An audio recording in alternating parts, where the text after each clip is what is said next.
Welcome to Smart Wealth with Joshua. Your daily stock analysis and catalyst talk. Today we're looking at the stock name. And this one is really interesting. It's undergoing a complete identity change, really. It's a massive, dramatic transformation from its origins as, a cyclical Bitcoin miner into what is rapidly becoming a major player in AI infrastructure. If you find our talks useful, please consider subscribe, like, and comment underneath to support our podcast. And if there's any stock you want us to look into, leave it in the comments section below. So let's get into the analysis. Yeah, let's do it. This isn't just a minor shift, is it? Not at all. This is a transformation story that's been years in the making.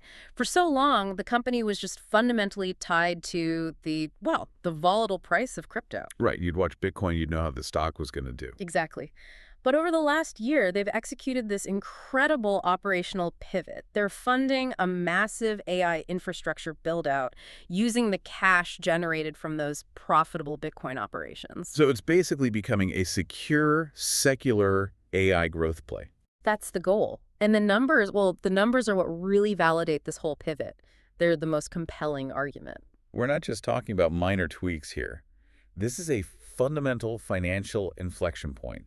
And it seems to fully validate the new model. It does. Look at the top line first. Total revenue for FY 2025 surged over 160% to about $500 million.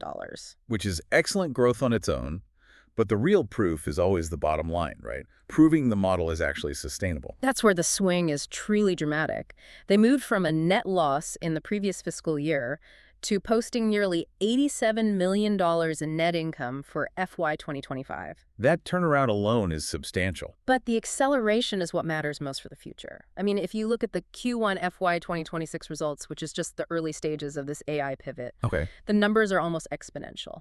Net income in that single quarter hit a record of nearly $400 million. $400 million in 3 months. That's what institutional investors are latching onto. The sheer speed and magnitude of this profit surge. That is a staggering jump, and I assume their financial profile reflects this new efficiency. It does. Their adjusted EBITDA margin, which is, the purest look at their cash profitability, is sitting high at over 53%. So that suggests some serious operational control. It does. And this efficiency is what lets them target these exceptionally aggressive goals on the AI side of the business. Okay, so what are those goals? Management is aiming for over $500 million in annualized run rate revenue, or ARR, purely from the AI cloud business by the start of 2026. And that's completely separate from the legacy mining revenue. It's completely independent. Is that $500 million ARR the ceiling then? Or is there a much bigger ambition here that justifies the stock's recent performance? Oh, there is a much, much larger ambition. The base case target that analysts are now modeling suggests the company could reach $3.4 billion in ARR from AI by the end of 2026. $3.4 billion. Okay, now I see why the market is undergoing a complete re-rating of this stock. That's exactly it. And here's where the story gets really compelling for me, because those multi-billion-dollar targets aren't just, hopes. They're backed by massive specific contracts. Right, which gives investors serious revenue visibility. So what are we talking about? The AI ramp-up is supported by these huge multi-year deals. Most notably, they have secured a monumental $9.7 billion contract with Microsoft. Hold on, let's just pause there for a second. Nearly $10 billion in contracted revenue with Microsoft. That's a mind-boggling foundation. It suggests their model is solving a critical supply chain or energy problem that even Microsoft couldn't solve on its own. It's a massive testimonial. Precisely. And the list doesn't stop there.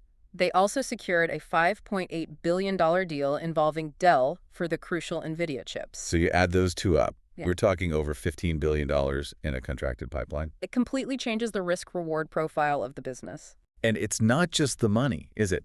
It's the strategic position this gives them in the hyper-competitive world of AI. Absolutely. The size of the contracts proves the capacity, but the real strategic advantage lies in their relationship with the kingmaker of AI compute, NVIDIA. What kind of relationship? The company has secured preferred partner status with NVIDIA. In a world where advanced GPUs are the ultimate limiting factor, being a preferred partner is, it's the closest thing to a golden ticket you can get. That status must solidify their position in that high-density compute market. But how secure is that? Isn't NVIDIA careful about over-committing to one partner? That is the critical question. And the assurance, it really comes down to the infrastructure they've built. Okay. This preferred status is directly related to their ability to deploy NVIDIA's most advanced chips, like the Blackwell line, quickly and efficiently. These chips demand intensive power and specialized liquid cooling, Which this company provides through its purpose-built data centers. So their infrastructure creates a huge hurdle for anyone else to clear. Exactly. It creates significant switching costs for their partners. Once a hyperscaler like Microsoft integrates with their unique power setup, it becomes incredibly difficult and expensive to move that capacity somewhere else. So that's their moat, that structural lock-in. Arguably their most valuable, durable moat. Speaking of moats, let's dig into that vertical integration. In the world of AI, controlling the power is everything. How does this structure protect them? This is the core of their whole margin story. They are vertically integrated because they own the entire infrastructure stack. The whole thing. The power contracts, the land, the substations, and the data centers themselves. They are not reliant on third parties. So they're just eliminating the middleman costs entirely. Precisely. They avoid all colocation fees, which are basically the rent that almost all other data center companies have to pay. And that gives them superior cost control and lets them scale much faster. Much faster. They don't have to wait on grid upgrades or new land leases. The scale they're achieving is just, it's almost overwhelming. They have 810 megawatts operational already. But the pipeline is what's key. They have a massive pipeline of secured low-cost power capacity totaling 3 gigawatts. 3 gigawatts. That's future-proofing the business for the next decade of AI growth. That 3-gigawatt figure is the single most important number for investors to understand. To put that in context, that's enough power to run a major city. Wow. In today's grid-constrained world, where securing that kind of power is nearly impossible, that pipeline is an almost unrepeatable barrier to entry. A real scarcity value. And that efficiency, it translates directly to those spectacular financials you mentioned. It does. We saw some internal reporting that showed the profit margin on their AI hardware deployment was an astonishing 98% as of mid-2025. 98% margin on hardware. That's virtually unheard of. I had to challenge that a bit. Is that sustainable? Or is it just for the initial deployment phase? That's the right question. And it does require some nuance. The core reason it's so high is that it reflects the deployment of owned infrastructure. Right, the land, the power contracts. Yeah. They're not paying those colocation fees. Exactly. So the margin reflects that incredible capital efficiency. It's fair to expect that number to normalize a bit over the full contract life. Sure, as operating expenses rise. But the underlying structural advantage will keep their margins vastly higher than their rivals. Okay, so that all sounds fantastic. But this kind of rapid growth requires massive upfront capital, which brings us to the financial health and, the risks. Indeed. The capital expenditure requirements are huge. To fund this, the company recently went to the markets and raised about $3.9 billion in total. How was that split? It was split between a $2.3 billion convertible note and a $1.6 billion equity offering. And that kind of immediately triggers investor concerns, right? Specifically around dilution. What's the main execution risk here? Risk number one is certainly execution delay and the potential for a funding gap. Okay. While $3.9 billion is a huge amount of capital, the market is concerned about whether that's enough to fully fund the multi-billion-dollar GPU contracts and the construction of their huge data center footprint. So if they hit supply chain snags for the NVIDIA chips, or if there are construction delays, the stock could get hit badly. Exactly. And the convertible notes introduce future dilution risk as well. The market needs constant confirmation that management can execute on time and deploy that capital efficiently. But that risk is mitigated a bit by their cash-generative business, isn't it? They reported nearly $250 million in cash. That's crucial. That strong operating cash flow gives them a substantial cushion to de-risk that execution challenge. But we can't ignore the legacy business entirely. Right. Risk number two, the Bitcoin volatility.